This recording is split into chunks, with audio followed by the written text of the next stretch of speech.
11 तारखेला एकदम संपूर्ण पाऊस राज्यातला ओसरला दिसेल.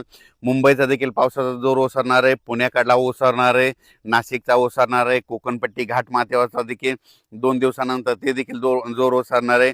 आता खूप काही मोठा पाऊस पडणार नाही. उद्या 11 जुलैपासून राज्यात चांगलं सूर्यदर्शन होणार आहे आणि हवामान कोरडं राहणार आहे म्हणून हा अंदाज महाराष्ट्रातल्या सर्व शेतकऱ्यांना लक्षात द्यायचा. त्याच्यानंतर राज्यामध्ये बऱ्याच भागामध्ये हा पाऊस झाला आणि त्याच्यामध्ये देखील आणखीन काही भाग वंचित आहे. तर त्या शेतकऱ्याला सांगू इच्छितो की राज्यामध्ये आता पाऊस कधी येणार आहे, तर काय होणार आहे, 15 जुलैच्या नंतर 15, 16, 17 जुलैच्या नंतर राज्यात पुन्हा थोडाच म्हणजे विखुरलेल्या स्वरूपाचा सगळीकडे पडणार नाही. फक्त ते पाऊस काय होणार आहे, जे वंचित जिल्हे आहेत, एक नांदेड जिल्हा झालं, काही भाग लातूर जिल्हा, धाराशिव जिल्हा, सोलापूर जिल्हा आणि बीड जिल्ह्याचा, त्या भागामध्ये काय होणार आहे म्हणजे 15, 16, 17 जुलैच्या दरम्यान तुरळक ठिकाणी भाग बदलत त्या 2-3 जिल्ह्यामध्ये एक पावसाची हजेरी असणार आहे म्हणून हा अंदाज लक्षात. महाराष्ट्रात देखील विखुरलेल्या स्वरूपाचा 15, 16, 17ला थोडाफार पाऊस येणार आहे. सगळीकडे पडणार नाही, फक्त स्थानिक वातावरण तयार होऊन ते पाऊस पडेल म्हणून हे अंदाज शेतकऱ्यांना लक्षात द्यायचा. त्याच्यानंतर राज्यात आणखीन परत चांगला असा जसा आता मागं अतिवृष्टी धगपुटी झाली तसा पाऊस आला आणखीन आता ना जुलैचा शेवटच्या आठवड्यापर्यंत आता वाट बघावी लागणार आहे म्हणून हे अंदाज लक्षात द्यायचा. आता ज्यांच्याकडे सोयाबीन असं तर त्यांनी काय करायचं, आता जमिनीमध्ये ओल भरपूर आहे, 10-12 दिवस झाले असेल तर तुम्ही तुमचं तणनाशक फवारू शकता, कीटकनाशकाच्या फवारणी करू शकता, डवरणी वखरणी करू शकता म्हणून शेतीची कामे करून घ्यावी. पण राज्यात मात्र आता मुंबईकरांना आता या पावसापासून सुटका भेटणार आहे. म्हणजे तिकडे देखील उद्यापासून एकदम हवामान कोरडं होणार आहे म्हणून मुंबईकरांसाठी आनंदाची बातमी, नाशिक जिल्ह्यासाठी आनंदाची बातमी, पुणे जिल्हा, घाटमाथा, कोल्हापूर जिल्हा तिकडे देखील आता परत पूर काय वाढणार नाही म्हणून त्यांच्यासाठी देखील आनंदाची बातमी. हे जे लो प्रेशर होतं हे लो प्रेशर गुजरातकडे जाणार आहे. गुजरातमधून काय होणार आहे, इंदोर मध्य प्रदेशकडे जाणार आहे. मध्य प्रदेशकडून काय होणार आहे, उत्तर प्रदेशकडे जाणार आहे. उत्तर प्रदेशकडून इकडं नेपाळ ह्या तिकडं जाईल आणि तिकडं स्थिरावं, पण त्याला स्थिरावायला आणखीन 4 दिवस लागतात. मग जवळपास म्हणजे 12 तारखे जोपर्यंत शांत होत नाही तोपर्यंत आपल्या इकडे महाराष्ट्रामध्ये जवळपास 12 तारखेपर्यंत आता उद्यापासून म्हणजे आजपासून चांगलं वारं सुरुवात होईल आणि ते शांत होऊस तर परत पुन्हा काही आता एखादी प्रणाली तयार होत नाही म्हणून हे अंदाज लक्षात द्यायचा.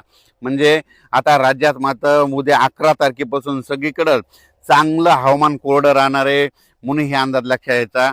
फक्त 15, 16, 17च्या दरम्यान परत एकदा पावसाळी वातावरण तयार होईल, पण तो इतका पाऊस असा जोराचा पडणार नाही, फक्त तुरळक भागातच म्हणजे विखुरलेल्या स्वरूपाचा ते असणार आहे म्हणून हे अंदाज लक्षात द्यायचा. चांगल्या पावसासाठी जुलैच्या शेवटच्या आठवड्यापर्यंत वाट पाहावी लागणार आहे म्हणून हे अंदाज देखील सर्व शेतकऱ्यांनी लक्षात घ्यावा.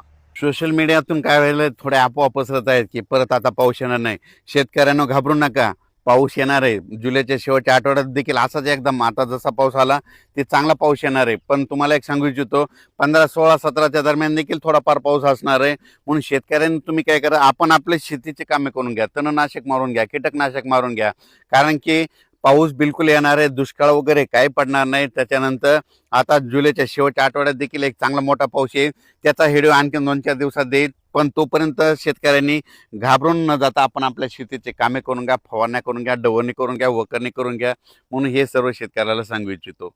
ह्या पावसातून देखील महाराष्ट्रामध्ये काही तालुक्यामध्ये 10-15 गाव, 5-7 गाव असे वंचित राहिलेले आहेत.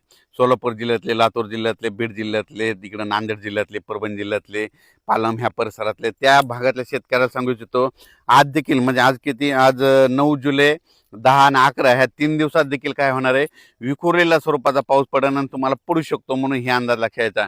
आणि याच्यातून तुम्ही वंचित राहिले तर परत पुन्हा काय होणार आहे, 15, 16, 17च्या दरम्यान एकदा थोडाफार पाऊस येणार आहे, ते मात्र ते पडून जाईल म्हणून शेतकऱ्यांनी हे देखील अंदाज लक्षात घ्यायचा. त्याच्यातून जर उरले तर परत एकदा जुलैच्या शेवटच्या आठवड्यात पाऊस येणार आहे. दुष्काळ वगैरे काय पडणार नाही. मी म्हटलं ना, यावर्षी शेतकऱ्यासाठी चांगलं साल राहणार आहे, पिकं चांगले येणार आहेत. आणि हे पाहू शकता, हे माझ्या स्वतःचं शेतातलं आहे. आजच्यानं हे म्हणजे 30 जूनची पेरणी केलेली, आजच्यानं कंप्लीट 10 दिवसाचं सोयाबीन आहे आणि असंच पीक आहे सगळ्या शेतकऱ्याचं आमच्या भागातले म्हणून हे लक्षात घ्यायचं. परत एकदा काय होईल, पुन्हा जुलैच्या शेवटच्या आठवड्यात परत एकदा काय होईल, बंगालच्या खाडीमध्ये परत तिकडे काय होईल, भुवनेश्वर आणि चेन्नईच्या दरम्यान परत एखादं चक्रवादळ तयार होईल आणि ते पाऊस इकडे येईल. आपल्या महाराष्ट्राला यावर्षी काय होणार आहे, काही अर्ध्या भागाला पुरेपूर पाऊस येणार आहे आणि मुंबईकडे काय होणार का याच्यापर्यंत अहिल्यानगर पर्यंत अरबी समुद्राचा पाऊस येणार आहे. हे मग आपल्याला खालून पाऊस पुरेपूर येत असल्यामुळं यावर्षी चांगला पाऊस पडणार आहे. शेतकऱ्यांनी घाबरून न जाता आपण आपल्या पेरणीचं आपलं तयारी ठेवावं. पिकाचं संरक्षण करण्याची काळजी घेणे सगळ्यात महत्त्वाचं गरजेचं आहे. करायला विनंती, आपण आपलं कामं करत राहायचं. पाऊस पावसाचं कामं करत राहतं म्हणून आपण आपल्या शेतीचे कामे करत राहतो.